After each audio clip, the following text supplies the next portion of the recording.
শুনছো? হ্যাঁ, বলো কি বলবে। আজকে তো শিয়ালদা পাড়ার দিকে যেতে হবে। জমি কাজের কিছু বাকি আছে, তোমরা যাবে? দেখো, রমার পড়াশোনাটা ভালো মতন করতে হবে, সময় কেটে যাচ্ছে, তাই আমাদের যাওয়া হবে না, তুমিই বরং যাও।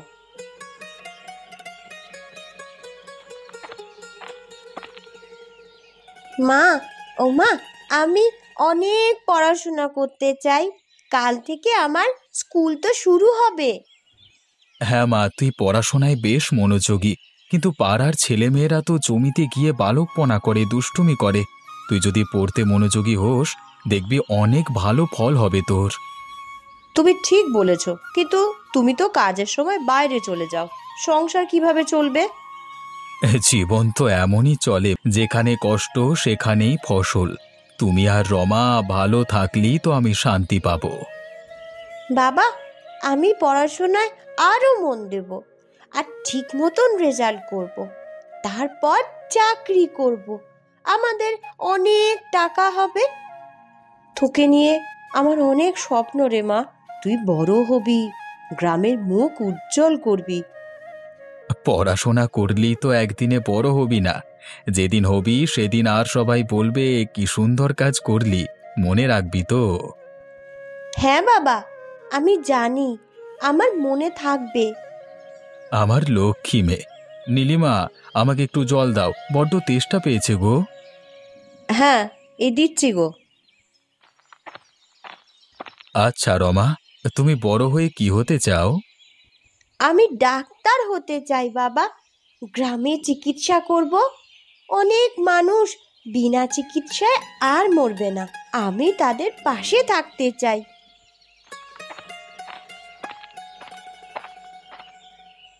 এই নাও।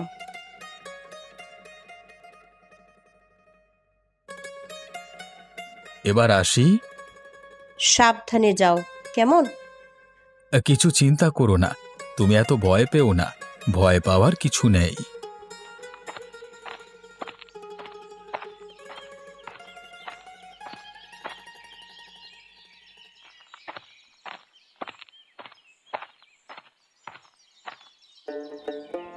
এই যে আরফান চাচা, কেমন আছো গো? কেটে যাচ্ছে যেমন তেমন করে। এবারে চাষের কি খবর? দেখো, কাজ করতে তো ভালো লাগে না, তবুও আজকাল বাঁচতে হলে তো খেতেই হবে, কাজও করতে হবে। আজকাল তো আগের মতো আর ফসল ভালো পাওয়া যায় না।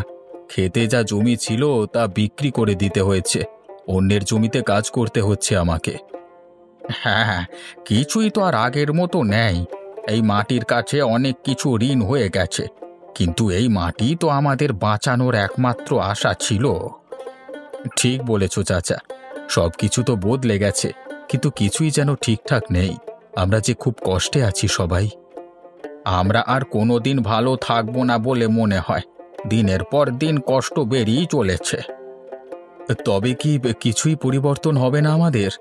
সবাই তো চাইছে কিছু ভালো হোক, কিন্তু আজকাল কিছুই পাল্টায় না। দিন দিন বাচ্চারা তো বড় হচ্ছে, তাদের খাবার দিয়ে বাঁচিয়ে রাখতে হবে, কিন্তু জানি না এই কষ্টের দিন কবে শেষ হবে। জানি চাচা, জানি, তবে আমাদের অনেক লড়াই করতে হবে। সেই লড়াই কবে যে শেষ হবে তাও জানি না। তুমি এখন কোথায় চললে? সামান্য কিছু চাষ করেছি, জমিতে জল দিতে হবে তাই যেতে হচ্ছে। একটা কথা ছিল তো। বলো চাচা। জমিদার বাবুর সাথে আমাদের কষ্টের কথা বলা দরকার, উনি যদি আমাদের পাশে থাকেন তাহলে বেঁচে যাই। ঠিক আছে, আমিও থাকব, সকলে আমাদের চাষের কথা জানাবো, যদি আগের মতো ওনার জমিগুলো চাষ করতে দেন। হ্যাঁ, তাহলে খুব ভালো হয়। এখন আসি কেমন?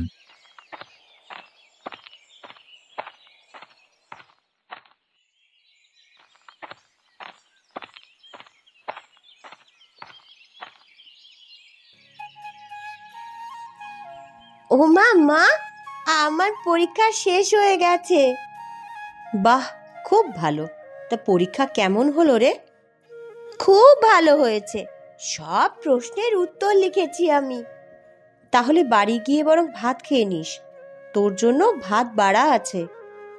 মা, তুমি এগুলো মাথায় নিয়ে কোথায় যাবে? ও পাড়ায় একজনের বাড়িতে দিতে যাব। কেন? এগুলো দিলে কিছু টাকা পাবো মা। আমরা খুব গরিব, তাই না মা? তাই তোমাকে এত পরিশ্রম করতে হচ্ছে। এই ধান ক্ষেতগুলো একসময় আমাদের পরিবারকে অনেক কিছু দিয়েছে রে। এখন কিছুই নেই। একসময় তো আবাদি জমি ছিল, এখন দেখ তো কি হয়েছে। মা, আমরা তো খেতে পাচ্ছি না কিছু, খুব কষ্ট আমাদের, তাই না?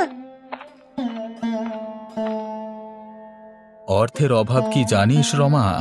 কিভাবে স্কুলে পাঠাবো রে তোকে, আর কিভাবেই আমাদের জমির খরচ চালাবো, সবকিছুই যেন হারিয়ে যাচ্ছে। হ্যাঁ গো, তবে কি আমাদের একটুও ভালো দিন আসবে না? আমাদের তো কিছুই বাঁচিয়ে রাখতে পারছি না।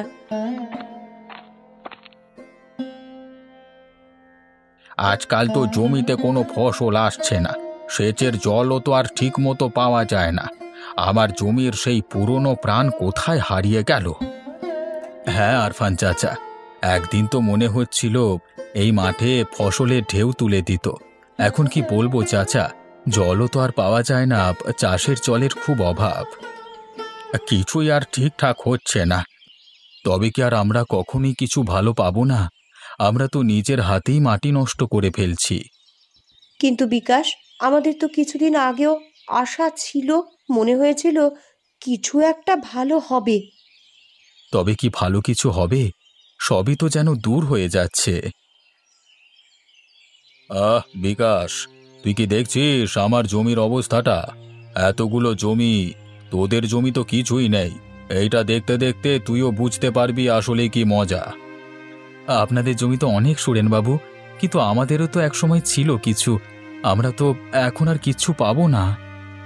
আরে কিছু কি পাবি? তোরা তো জন্মেছিসই গরিব হয়ে। এই জায়গাতে তোর ভাগ্যটা ছিল এমন। সবার কাছে তো একটা জায়গা, একে একে সবাই জানে আমার এই জমি এবং সম্পত্তির দামই সবচেয়ে বেশি। তবে আপনি আমাদের রক্ষা করতে পারেন। হ্যাঁ, তোমরা বুঝতেই পারবে না, গরিব গরিবই রয়ে যাবে, আমি আর কিছু বলবো না। আপনি কি আমাদের কিছু বুঝবেন না জমিদার মশাই? মানুষও তো জীবনে এক সময় এক জায়গায় দাঁড়িয়ে থাকে না। একদিন তো আমাদেরও ছিল কিছু। আপনার জমি এবং সম্পত্তি আপনার কাছেই থাকবে, শুধু আমাদের চাষ করতে দিন। আমরা তাহলে কিছুটা রেহাই পাই। আমাদের কষ্ট যে বেড়েই চলেছে। তুমি বুঝবে না বিকাশ, আমি যেভাবে সবকিছু পেয়েছি তাতে আর কাউকে চাষ করতে দিতে পারবো না। একটু দয়া করুন, একটু বুঝুন। আমাকে ক্ষমা করো, আমি ওই দিকের জমিগুলো দেখতে যাই।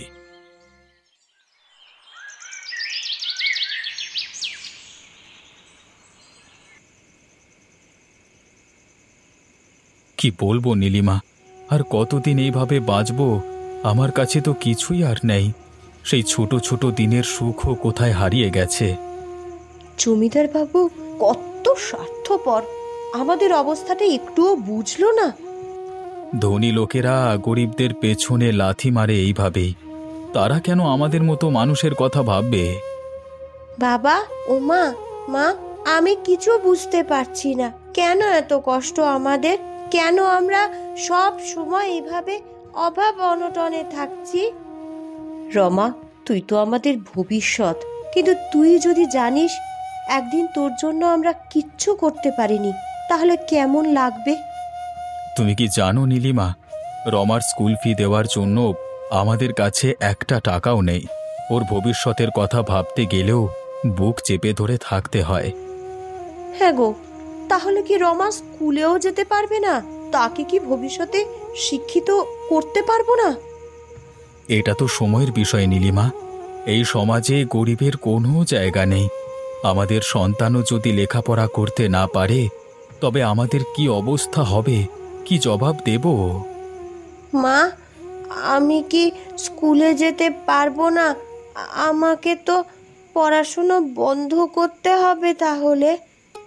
আমি বেঁচে থাকতে থাকতে তোর পড়াশোনার একটুও ক্ষতি করতে দেব না। আমি তোর বাবা, এটা মনে রাখিস। যদি কিছু করার সুযোগ থাকতো, যদি আমাদের একটু কেউ সাহায্য করত। কোনো সাহায্য নেই নীলিমা। আমাদের গ্রামে যে ধনী গরিবের পার্থক্য সেটা তো সবার জানা।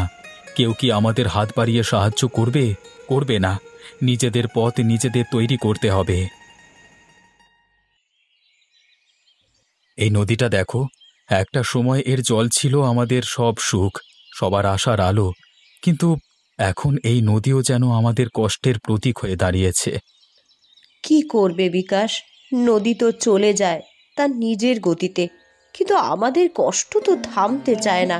আজকের পর আমাদের কি বাঁচার আর কোনো পথ আছে? আমরা বাঁচার জন্য কত কিছু করলাম, কিন্তু কিছুতেই কিছু হচ্ছে না। নদী তো চলেই যায়, কিন্তু আমাদের জীবন কেন থেকে যায়? বাবা, আমি কিছু বুঝতে পারছি না। আমাদের তো কিছু করা উচিত, তাই না? আমি যদি পড়াশোনা করি তবে তো কিছু একটা হতে পারে। তুই জানিস মা রমা, পড়াশোনার পেছনে খরচও তো করতেই হয়, আর আমাদের তো কিছুই নেই। কিছু একটা পথ বের করো তুমি।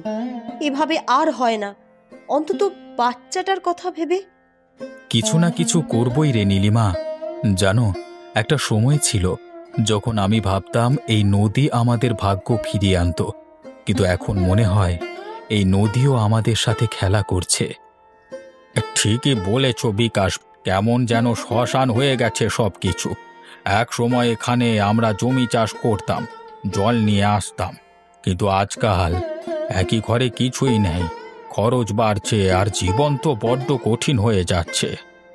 তুমিও বুঝতে পারছো আরফান চাচা, আমাদের পেছনে আর কেউ নেই।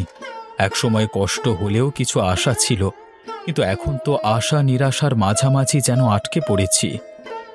কিন্তু বাবা, আমি তো কিছু চাই না। আমি চাই গ্রামের গরিব মানুষ সবাই দুবেলা দুমুঠো মোটা ভাত খেয়ে বেঁচে থাকুক। একদম ঠিক বলেছিস, এটা তো আমরাও চাই।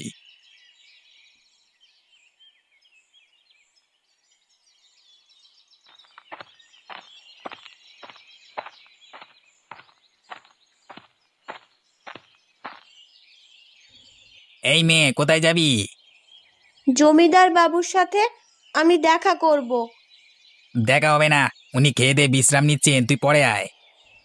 গরিবের পেটে লাথি মেরে উনি বিশ্রাম নিচ্ছেন? এই মেয়ে, দাঁড়া দাঁড়া বলছি। জমিদার বাবু, আপনি কোথায়? আপনার সাথে আমার কথা আছে।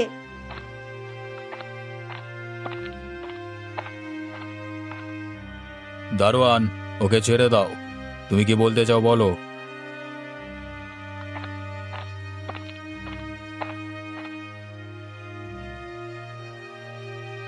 আপনি গ্রামের একজন মহান ধনী ব্যক্তি।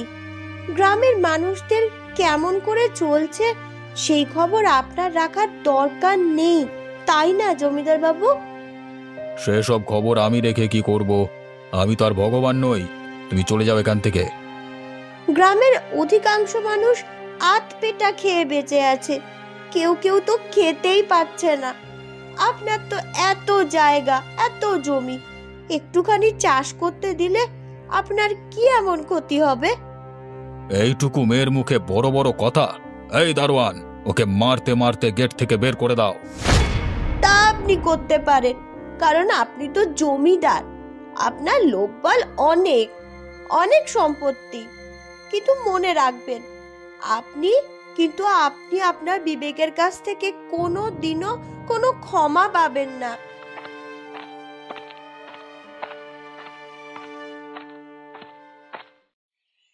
এখন আর কিছুই ভেবো না নীলিমা। এই জীবনটা আর যন্ত্রণা সহ্য করবার মতো নেই। কখনো মনে হয় এসব কিছুই যে হওয়ার ছিল না। তুমি কি সত্যিই মনে করো যে আমাদের জীবনের শেষ এইভাবেই হয়ে যাবে? কি হবে? আমরা কোথায় যাব? কোথায় যাব নীলিমা আমি জানি না, শুধু মনে হয় শেষ হয়ে গেছে, কিছুই বদলাবে না। বাবা, আমি কিছু করতে চাই। আমাকে কিছু করতেই হবে। তুই তুই আর কি করবি? তুই তো খুব ছোট রে মা। কালকে দুপুরে তুই কোথায় গিয়েছিলিস? কি রে, উত্তর দে। আমার পক্ষে যেটা করার আমি করেছি। মানে কি করেছিস সেটা ঠিক একদিন বুঝতে পারবে। রূপকথার মতো কথা বলছিস রমা। পড়াশোনা ছাড়া তোর আর কোনো কাজ থাকতে পারে না। এই ক্ষুদ্র সংসারে তুই কি জানিস কত কষ্টে দিন কাটাতে হয়? অসহায় মানুষের কান্নার শব্দ শোনা যায় না, পেটের খিদের শব্দ এখন চারিদিকে ছড়িয়ে পড়েছে। তুমি জানো নীলিমা, আমরা জীবনে অনেক কিছু চেয়েছি কিন্তু কিছুই পাইনি, না টাকার জন্য না সুখের জন্য। আপনি আপনি জমিদার বাবু এমন সময় আমার বাড়িতে? ক্ষমা চাইতে এলাম। ছি, এরকম বলে আমাদের অপরাধী করবেন না।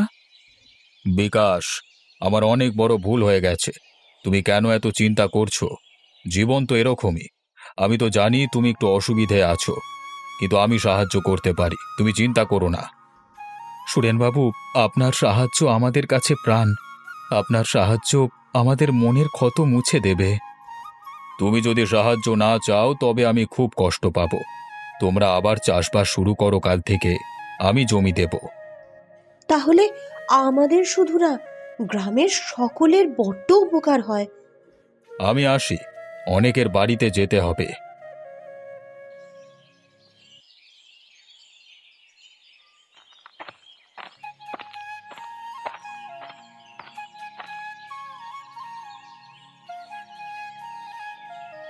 এতদিন পর একটু শান্তি ফিরে পেলাম আরফান চাচা। যেন স্বস্তির নিঃশ্বাস ফেলতে পারছি বিকাশ ভাই।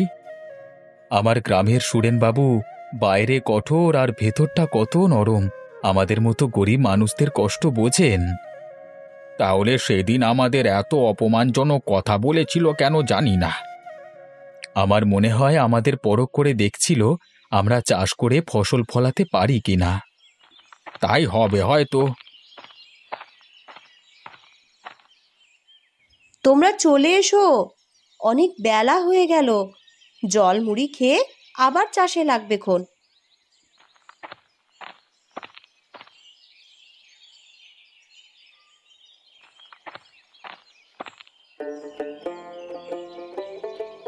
বাবা, ও বাবা, আমি ফার্স্ট হয়েছি। আরফান চাচা, দেখলে আমার রমামা ফার্স্ট হয়েছে। কার মেয়ে দেখতে হবে তো।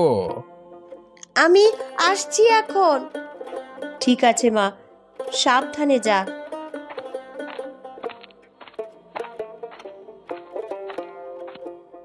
এই ফসল আমাদের মতো গরিব মানুষদের প্রাণ।